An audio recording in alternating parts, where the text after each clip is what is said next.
Día para todos, buen día Marcos eh, Carlos, y Carlos. sí, más que buen día, hoy Araceli, ¿eh? Sí, más que buen día, es un excelente día, como yo digo. Sí, Ya de tempranas horas ya estoy despierta. Estaba ya ansiosa de ir a retirarme el incidente policial para ir a buscar trabajo, pero tengo que esperar hasta que salga la resolución escrita, me dijeron. sí, tiene que salir la resolución escrita y esa resolución tiene que ser oficiada a la comandancia de la Policía Nacional y a partir de ahí tus antecedentes van a estar impecables, Araceli, ¿eh? Sí, así mismo, entonces me tuve que quedar con las ganas. Sí, pero Araceli, es lo que va, o sea, es un mero trámite administrativo, como se diría acá en el Poder Judicial. Sí, así mismo. Pero ya más adelante voy a poder hacer eso. O sea, lo primero que quería hacer, pero no puedo todavía. Definitivo, claro, así va a ser. Araceli, ¿ya fuiste ayer a la Basílica de Cacupé? Sí, me fui ayer con toda mi familia a la Basílica de Cacupé. ¿A qué? Llegamos a a- pagar la promesa que yo tenía y detrás mío se fueron también mis hermanos, mis padres y mis sobrinitos. Araceli, lo que quiero, Carlos Benítez te habla, Araceli, lo que quiero entender bien, decime un poco qué es lo que pasó, qué es lo que hago, porque eso es lo que yo quiero entender bien para poder sentar, digamos, una postura firme con respecto a esta cuestión que pasó contigo. Cuando vos te fuiste, ¿de qué es lo que te acusó el Ministerio Público? Sí, para recordar, seguramente te va a doler, te va a molestar un poco, pero para que nosotros podamos entender bien y para que los teleoyentes entiendan bien y por qué vos insististe ir a un juicio oral ante esa acusación. Porque mira que hay que ser valiente para decir no, yo no voy a arreglar con ustedes, no voy a admitir el hecho porque no cometí y prefiero sentarme en el banquillo de los acusados antes que aprobar esa suspensión condicional del procedimiento. Va él y a la fiscalía más elementos de qué día, qué fecha, qué momento, por qué hecho te acusó Araceli. Y bueno, como bien saben, desde el principio a mí me pusieron como cómplice. Ya porque mi hermano el primer día cuando vio el hecho de cuando estaba pasando por ahí se acercó porque se le había comentado, él preguntó así a la gente qué pasó en ese lugar, le dijo que se encontró un cadáver de un hombre Mm. y él se acercó pensando que era Bruno el que estaban, porque él le conocía ese sábado que yo le llevé unos días antes del que se encuentre el cadáver. En eso se refiere y cuenta él que él estuvo en esa casa en una fiesta que se organizó con su hermana y que el muchacho era compañero de trabajo y si no era el mismo y le especifican los policías que no, que era un señor de más edad que no es la edad que él estaba contando y ahí ya le solicitó ya que pueda brindar más datos y él dijo sí que no había ningún problema, pero la que más podía brindar datos era yo, que era su hermana y de que estaba en un lugar de trabajo y que el muchacho era mi compañero de trabajo. En eso él me llama por WhatsApp a mí primero y me explica lo que estaba sucediendo y que había personales policiales que querían hablar conmigo. Yo le dije que no había ningún problema, que yo había entrado recién al trabajo ya media hora recién y de que no tenía problema de irme y a hablar con la gerente y que me iba a retirar, pero que él ya le pase mis datos necesarios ya y tanto mi número de teléfono al policía con quien iba a hablar. La gerenta que estaba de turno no quería que yo salga sin que llegue la gerenta al local y esté al tanto de esto porque yo estaba entrando recién a trabajar a las 6 de la tarde ese día. Y en eso le voy a hacer una llamada normal ya a mi hermano y me atiende ya un personal policial y me dice que no me preocupe que se estaban dirigiendo ya dos personales de otro departamento pero de la policía de investigación para que podíamos dialogar y en eso ellos llegan y comentan ellos que se encontró un cadáver de un hombre en la casa y de que necesitaban contactar con el señor Bruno. Yo durante que los policías estaban dirigiéndose, yo ya trataba de tenerle cerca a la señorita Alba porque yo no sabía si ella tenía conocimiento o no y tampoco no le dije nada de lo que estaba pasando. Ya cuando estaban los policías yo le dije que había unas personas que nos estaban buscando y que querían hablar y ahí ella se sorprendió a ver que era los policías y ya recibió una llamada de Bruno. Le dice el policía que atienda disimuladamente y que no tenga miedo, que ellos estaban ahí para protegernos. y en eso se quedó en una conclusión de que él se iba a ir a la Argentina y de que iba a volver tiempo después. Ella le dice que ya se quería ir con él.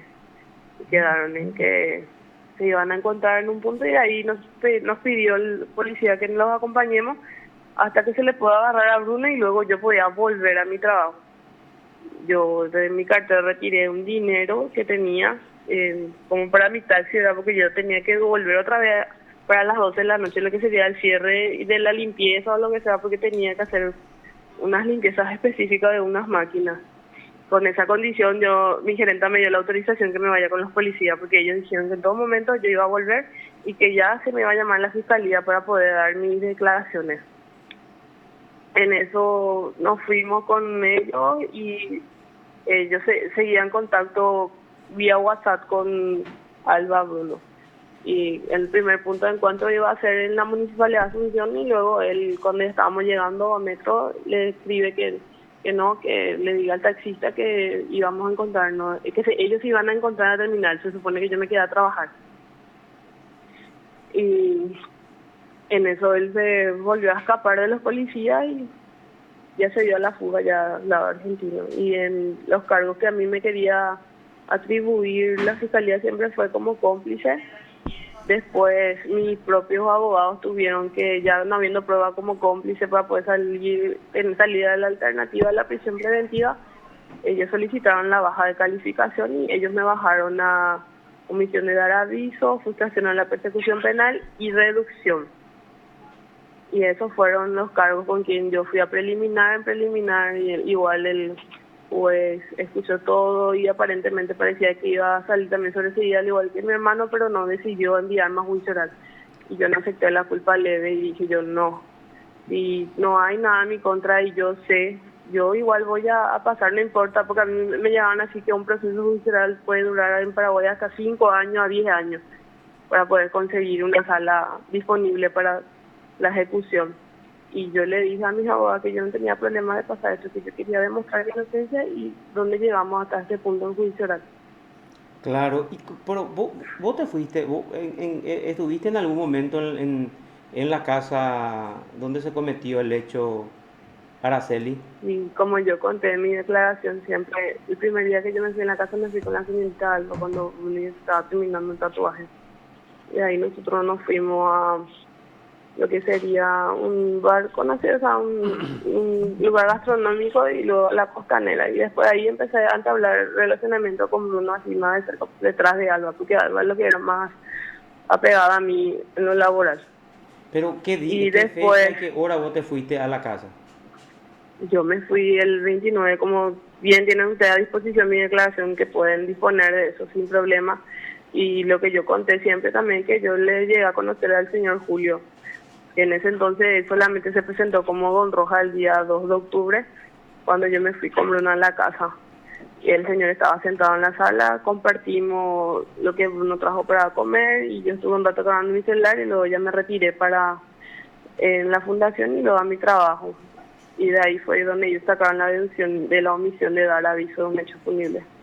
Y vos absolutamente no te diste cuenta nada de lo que había pasado, ¿verdad? No, eso es lo que justamente la fiscalía, su hipótesis de que en algún momento ellos habrán peleado enfrente mío y enfrente mío nunca se pelearon ni se discutieron, es más, se trataban muy bien uno al otro y hablaban de temas de terreno, que ya se vendió, que una parte le tocaba a Bruno, que otra parte al señor, y ahí el Bruno me comenta que el señor estaba vendiendo así, compra y venta de terreno, y yo le dije, está interesante eso, porque yo también estoy dispuesto a buscar ya este año un terreno para pagar mensualmente, porque no puedo una plata junta porque no tengo. Y me dijo, sí, sin problema, puedes contratar a Bruno y él me avisa cualquier cosa. Y ahí fue que yo ya me retiré y ellos se quedaron tranquilamente hablando, jamás se discutieron ni nada, como la fiscalía manifiesta su hipótesis. ¿Esa fue la primera vez que vos te fuiste a la casa? No, como yo te dije, la primera vez me fui el día 29 con la señorita Alba, 29 de septiembre. ¿Y ahí hablaste vos le conociste a la novia de Bruno o no le conociste a nadie ahí en la casa? No, yo no le conocía a los 4 muertos anteriores, que sería la señorita Dalma, su mamá, su hijo. Es más, no tenía conocimiento de que en esa casa existían niños ni familia, ni una familia. Es más, siempre él se presentó una persona sola. El tema laboral me hablaba con él, porque casi no coincidíamos el horario. Después de ese 29 empezábamos a tener casi el mismo horario entre Alba, él y yo. Yendo un poco, Araceli, porque ayer sacaba un comunicado el Ministerio Público, y espero no incomodarte, ¿verdad? Pero como dice Carlos, para que nuestro teleoyente, la ciudadanía, sepa incluso todo lo que pasaste, punto por punto. Ayer el Ministerio Público decía que en realidad era imposible que vos no te des cuenta del nauseabundo olor que existía en la casa, ¿verdad? ¿Qué nos podés decir al respecto, Araceli? Sí, como la mayoría de la gente dice, seguramente tiene un mal olfato. Sí, yo de chiquitita tuve problemas del olfato. Es más, mi mamá nunca me pudo operar de la amigdalitis ni del adenoide que tengo. Siempre sufrí de problemas de sinusitis y no soy una persona que dimensiona bien los olores. Es más, en su momento solicité al Ministerio Público para que se me hagan un estudio correspondiente, al igual de lo que sería toxicología, en lo que sería junto con unos psicólogos forenses, psiquiatra, todo lo que esté a disposición, pero nunca se hizo. Ya, y el otro tema que puntualizaba ayer el Ministerio Público era con relación al celular, ¿verdad? El celular, vos, ¿cómo adquiriste ese celular, Araceli? El celular el día 29 a mí Bruno me ofreció. Yo siempre tuve el celular J1 mini que se veía. Sí, bien, el cristal del celular estaba así roto, pero el teléfono siempre estuvo en buen estado, siempre utilicé.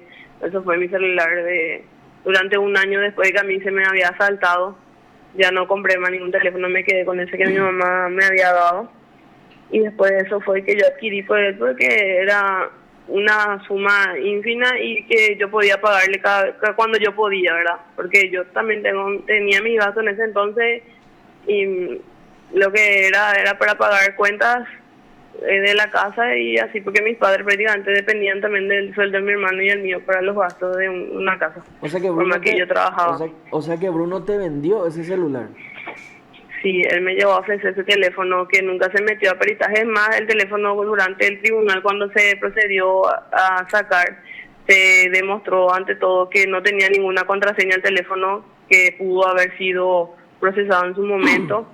Y es una duda mía también que yo no sé, como yo teniendo todas las indumentarias, no pudieron acceder a nada según ellos, no pidieron más por mi punto de vista. Y también que existen los extractos de llamadas de cada línea, mensaje que solicitaron y no había nada. Claro, y sí, en la propia... Esa es una pregunta. El Ministerio Público ese celular lo tuvo desde el inicio de la investigación, ¿verdad? Sí, desde el día 10 de octubre tuvo ese teléfono a su disposición junto a la cartera y todas mis pertenencias.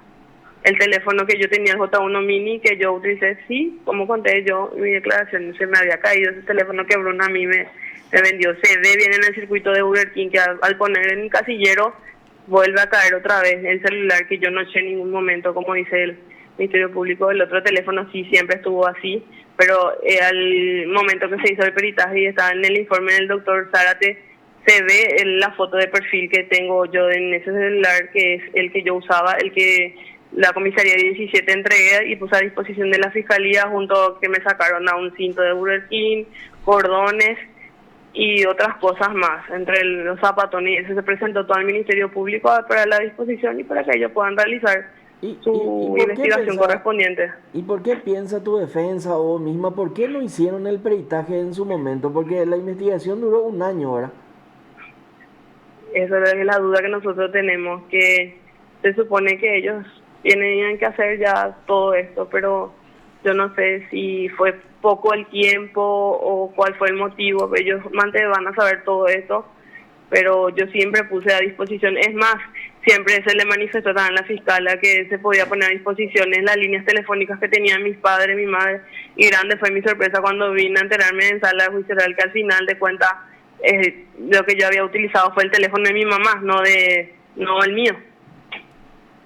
Ya. Es más, nosotros tenemos los conocimientos de que durante todos estos años siempre igual seguían investigando a mis padres, todo movimiento En una ocasión mi mamá se acercó a un policía del departamento de investigación a preguntarle cuál era, en qué le podía ayudar, y en lo que él le responde en la costanera, que solamente estaban haciendo una recorrida por ahí, que no era nada referente al caso.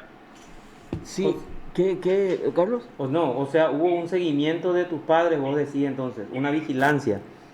Sí, totalmente. Hasta cuando mis papás se iban junto a mí al Buen Pastor, al igual que a mi hermano, siempre ellos sabían que le estaban siguiendo, pero siempre siguieron con su vida normal porque no tenemos nada que ocultar. Siempre mostramos y abrimos las puertas de nuestra casa para que vean todo lo que tenemos, todo lo que somos, y siempre demostramos que somos muy humildes.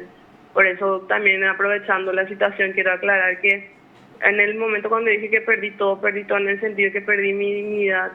Sí, perdí objetos así de la casa que tuvimos en un momento dado a empeñar y lo que sea, porque mis papás se quedaban sin trabajo, pero la casa que a nosotros el Estado nos dio sigue teniendo mis padres. Eso es lo bueno de todo, que seguimos teniendo un techo para dormir. Y Sí. bueno, ¿Dónde vos vivías, Araceli?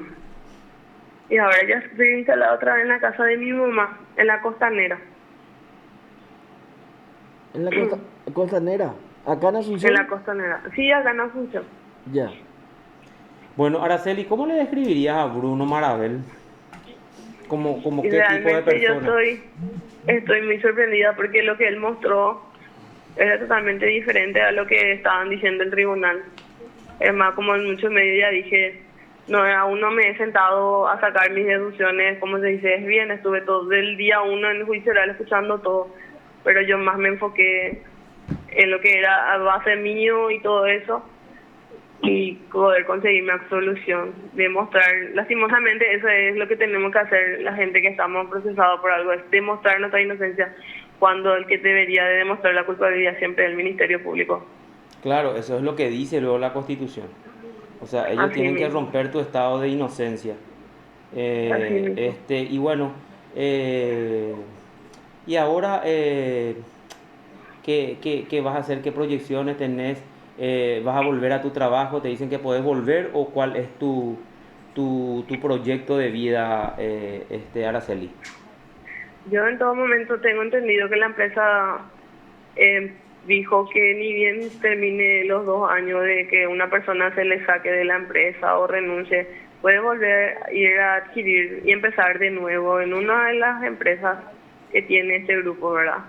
Y yo, sin bien no tener este documento, como te dije, lo que sería el antecedente policial, yo no puedo irme a presentarme con mi currículo ni nada, ni en ningún lugar, pero primero el lugar que voy a pisar sería en ese lugar, a ver si es que tienen algún vacante para mí, y entonces si no, seguiré entregando currículum por algunos lugares y poder conseguir un trabajo digno.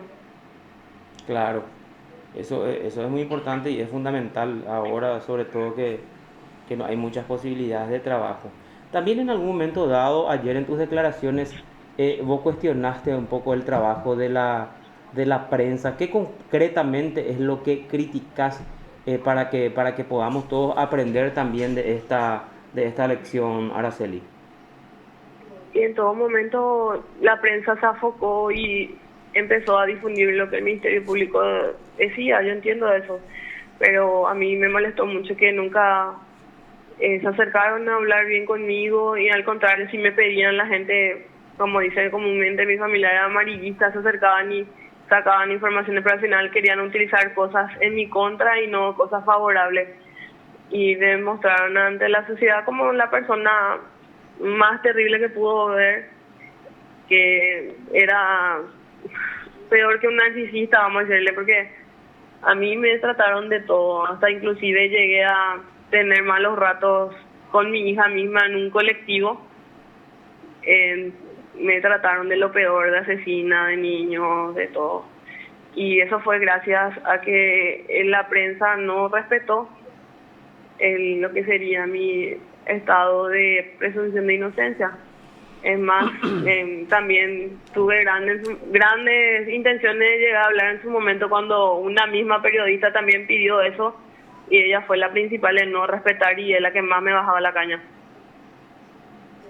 Sí. Ya, y volviendo un poco al trabajo del Ministerio Público, Araceli, ¿qué a favor, qué investigación a favor tuyo ellos realizaron en algún momento dado algo que ustedes le pidieron y que el Ministerio Público haya hecho?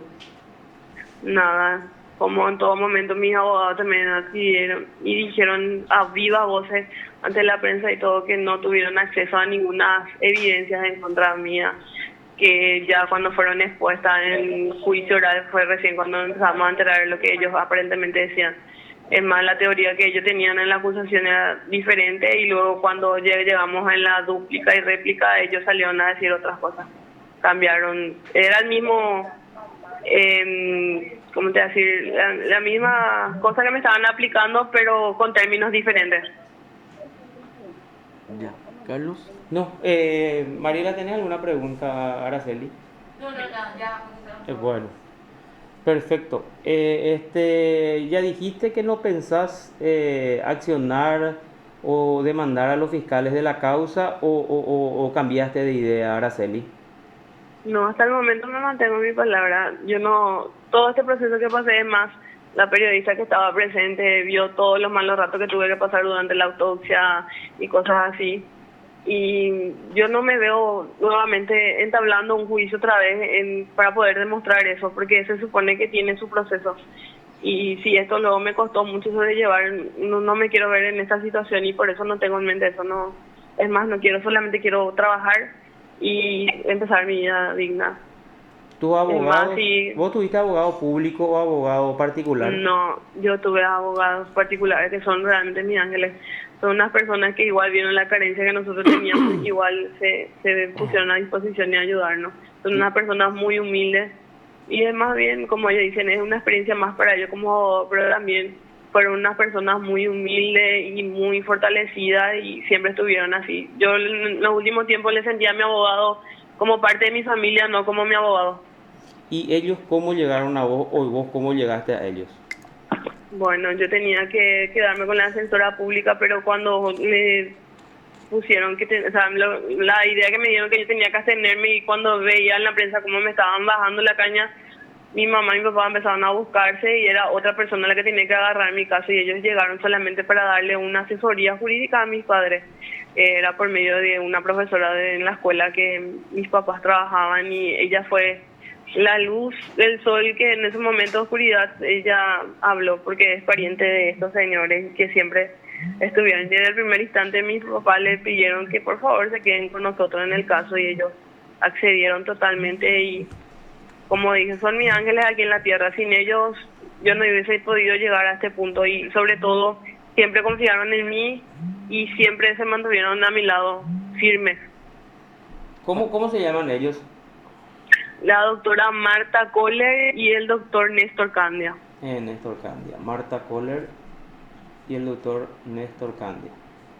Sí, el doctor Candia es una persona que hace rato está por tribunales con mucha experiencia, un abogado pasillero.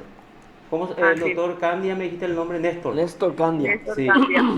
La verdad que... ¿Y ellos te hicieron gratis todo o alguna mínima... Es una suma mínima que sí. no para tiene los nada gastos que de ver. traslado es simbólico, digamos. Sí, es simbólico, es algo que solamente cubre los gastos que hicieron en pasaje y cosas así.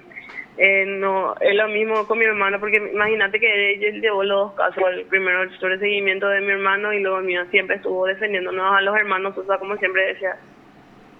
Sí, perfecto. Bueno, Araceli, fue un gusto escucharte y bueno, te agradecemos por el tiempo que nos dispensaste. Vamos a ver, evidentemente, no sé, la Fiscalía va a apelar esta decisión por el comunicado que emitió ayer, ¿verdad? Y por la postura de los fiscales que no están de acuerdo con la decisión del Tribunal de Apelaciones y bueno, a pelear y veremos qué pasa, Araceli. Muchísimas gracias. Así mismo, como siempre digo, siempre estoy fortalecida en la fe y estoy dispuesta a seguir hasta donde pueda para poder seguir sosteniendo mi inocencia. Gracias, Araceli. Gracias, Araceli. Usted está escuchando PDS. Araceli Sosa. Bueno. Ahí está con su hija, pues, Carlos.